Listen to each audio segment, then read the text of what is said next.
Hi guys and girls, welcome back to Watch the Time. Thanks for tuning back in. Thanks for coming back to see me. I'm really pleased you've done so. I'm exceptionally pleased about to bring you this Phoibos. I featured a Phoibos Voyager a while ago. I had the yellow one. I recently spoke to Phoibos. They said they was releasing three models that had been out of stock for some time. They gave me the choice of three, as I say. There was a mother of pearl, there was a red one, and there was a green malachite, and that's the one I opted for. I've never ever featured a Malachite watch on the channel. The first sort of time I sort of saw them a little bit was with the Phoibos Ascent. So when they said, "Would you like to review one?" I said, "Of course." So here we go. This is the watch. Phoibos do some excellent stuff. They've been a brand from Hong Kong that have been doing stuff for a long time. They cut their teeth with their subby homages early doors, since which time they've sort of moved away quite a bit from sort of homage watches. They're doing their own thing now, and this one looks really cool. The specs you expect from Phoibos: the beautiful dial, Seiko movement inside, sapphire crystal, all that good stuff. But is it for you? Hopefully by the time we get to the end of the video, you'll know if it's for you. If it is, please use the link in the description. It's not an affiliate link, just makes your life a bit easier. But get yourself a cup of tea. We're going to work through this together because it's about that time to get the camera turned around and get on with it. Hi guys, so here's the watch. My voice is still clinging on, so do bear with me. Outer cardboard box. Inside that, let me just put that to, you have a instruction manual, warranty card in there as well, 2-year warranty, and some other information. Put all that to the side, and that's an outer cardboard box. And you got the packaging I've had previously is the same as this. I didn't get their new one. They've got a new sort of travel pouch, which I'd like to have seen, but maybe that's reserved for their sort of new releases. Although this has been re-released, it's not one of them new releases, is it? So, but yeah, this is the links. I took 2 links out for it to fit my wrist. Nice and easy to size. Two links, as you see, screw pins. So we'll talk about that in a bit more detail in just a moment. Signed at the top of Phoibos. Velvety sort of material inside. Nice bit of cloth, so it's nice and soft against the watch. And there is the watch. Green malachite dial. The model number for this is the PY035A, and I just do really like that dial. Malachite's become a material that people are using more and more often. It's the first time I've actually had any experience with it, and it looks really cool, doesn't it? Different shades of green.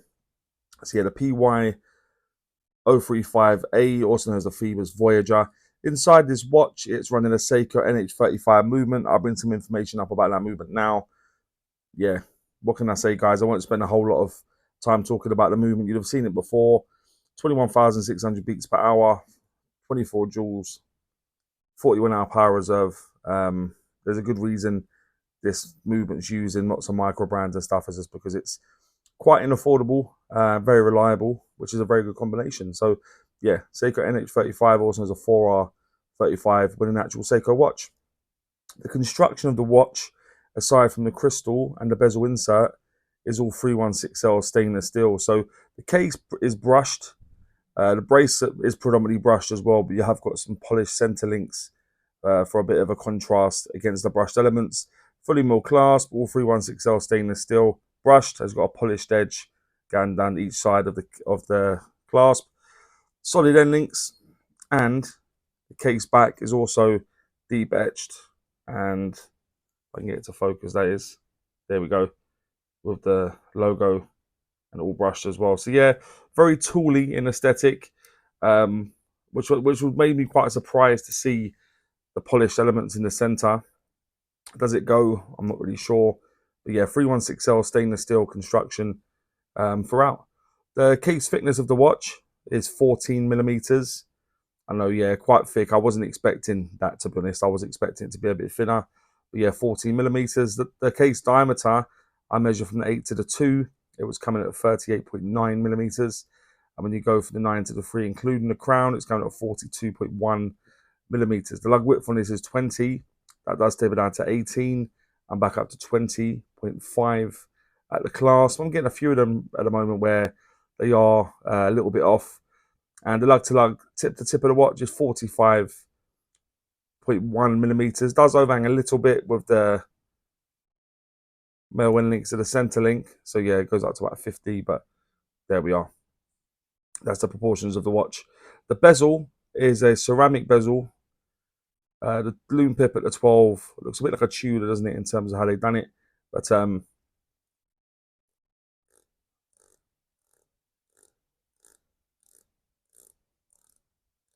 sorry guys, I want to go nice and silent for you to listen. No bounce, no back play, lines up nicely, no problem. Yeah, really, really nice bezel, as I'm sure you'd expect. Good coining on there as well. Crown is situated at 3 o'clock, screw down crown, deep signed with the Phoibos logo, as is the case back, which is screwed down, which I showed you just a few moments ago. The bracelet, I said, a bit of taper, polished at the center, brushed at the side, screw pins, just to sort of keep it in there. You've got 3 levels of micro adjustment on the clasp, fully milled. I'd like to have seen that on the fly just clasp they've started doing, to be honest, with this diver. That would have been a nice addition, but not on this at the moment. The crystal covering the dial is a sapphire crystal, and it looks like it's got a reasonable amount of AR coating on there. Yeah, not too bad at all. So that's the crystal. The water resistance of the watch, as you'll see down there, as being 200 meters. So that'll give you 20 atmospheres of water resistance, and the weight would appear in the top right. So with 2 links out, it's coming at 158.6 grams. With those 2 links back in, you're probably about 170 odd grams. So a reasonable amount of heft, guys, considering it's not a massive watch. A bit thicker than it probably needs to be. But yeah, there we go. But let's have a look at the dial now, guys, in a bit more detail. So the green malachite dial is exceptional, in my opinion. I think it looks really, really nice. I do like dials that have a lot going on and different textures and stuff. And there's so many different shades of green on here that, yeah, it looks really nice. I do like green watches, so there we go. You got a minute track in gold going around the outer edge.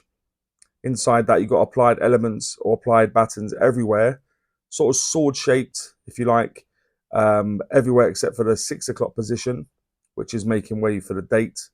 And that is my preferred date location, to be honest, guys. Sometimes I don't mind it in between the sort of 4 and 5, but when it's at the 6, it doesn't mess up the symmetry of the watch. For some of them like me with a bit of OCD, that could not be a bad thing. So yeah, the date location is good. You've got a nice gold border, which is also in keeping with the hands and indices that have got gilt, so gold, high polished. So you've got, like I said, you've got sword style hands, you've got lollipop on the second hand, and the hands and indices are just done really, really well. The gold with the backdrop of the green is really nice. You've got a color matched date window, so you've got gold writing with black.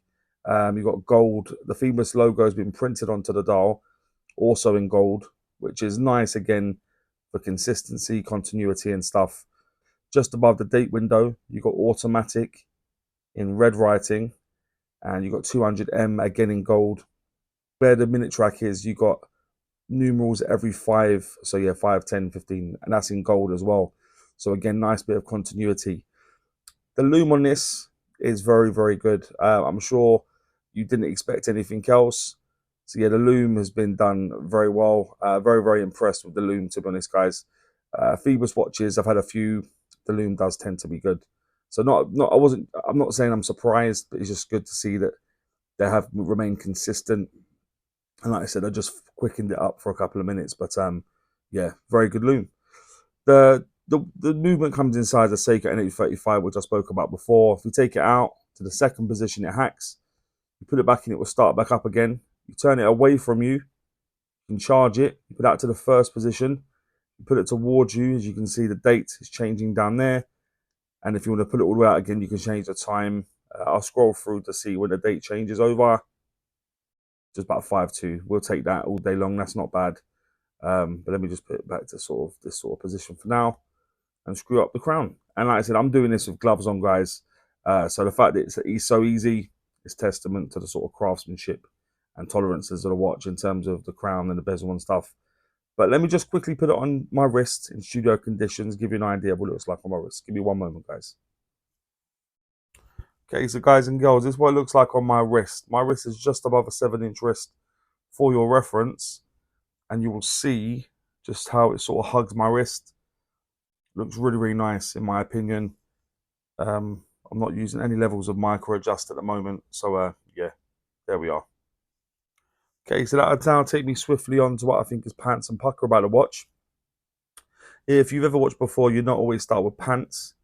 That's kind of high with pucker. So what I think is pants about the watch is it's not perfect. I really like the watch, but there's a few things to mention. First thing being the thickness. 14 mil thick for a 39 mil watch is not ideal really. It doesn't need to be quite so much. It's got quite a prominent case back, so yeah, maybe they could take a bit off that, but 14 mil does make it thicker than it needs to be. The polished links, so do they need to be there? It's very tall aesthetic dive watch, isn't it? I don't know that the polished links need to be there. They don't really hurt the aesthetic of the watch. It's not in keeping with the rest of the watch, if you know what I mean. So the polished links and the clasp, they have introduced on the fly just clasp like many people have at the moment. So maybe they could have extended it to a dive watch. It's not like this is just a dress watch or it's just any sports watch. It's a dive watch, isn't it? So I mean, an on the fly clasp is good. So yeah, they're the things I mentioned as the clasp. So I'd go with the thickness, I'd go with the polished links, and I'd go with the clasp. What I think is pucker, quite a bit more actually. I'd go with the dial, probably unsurprisingly. The dial was super, isn't it? It looks very, very nice. I'll go with the lume. The lume, yeah, I was expecting it to be good, so I'm good. I'm glad to see that that is the case. The hands and indices, like I said, high polished gold, really complements the sort of green dial, has a bit of pop, which is really nice to see.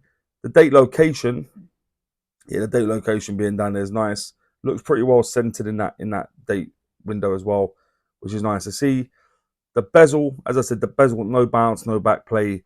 Yeah, really nice bezel, positive clicks. The bracelet, I think the bracelet is super comfortable. Like I said, the polished links, I'd probably prefer it to be brushed if I'm honest. But yeah, super comfortable, articulates well in terms of when you're wearing it. The finishing, and nowhere is that more prominent in terms of, you look at the case, you've got longitudinal brushing there, continuing at the side. It gives it quite a slab side profile. But there we go. And you can see it transition on the bracelet. But yeah, the finishing is done very, very well. The general look of this watch is super, isn't it? I think it just is very striking. It's not a massive dive watch, but it's got enough. Like I said, maybe that's why they put the polish for a bit of bling. But the dial was going to be the star of the show, if you ask me. But they're the things I'm going to mention. Is I'll go with the dial, I'll go with the lume, I'll go with the hands and indices, date location, bezel, bracelet, finishing, and the general look of the watch. And that'll take me on to, would I recommend this watch, guys and girls? Wholeheartedly. Could I? I would have to say I most definitely would. It's one that I can see myself keeping for a little while, actually.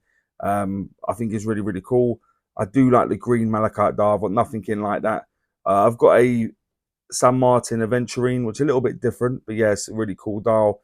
So yeah, this is going to be the second one I've got in my collection with those sort of yeah, materials of the dial and stuff, which is becoming quite prominent now. So I definitely would recommend the watch, guys.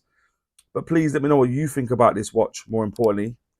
And as always say, don't forget to like, comment, subscribe, and always watch your time. Take care, guys. All the very best.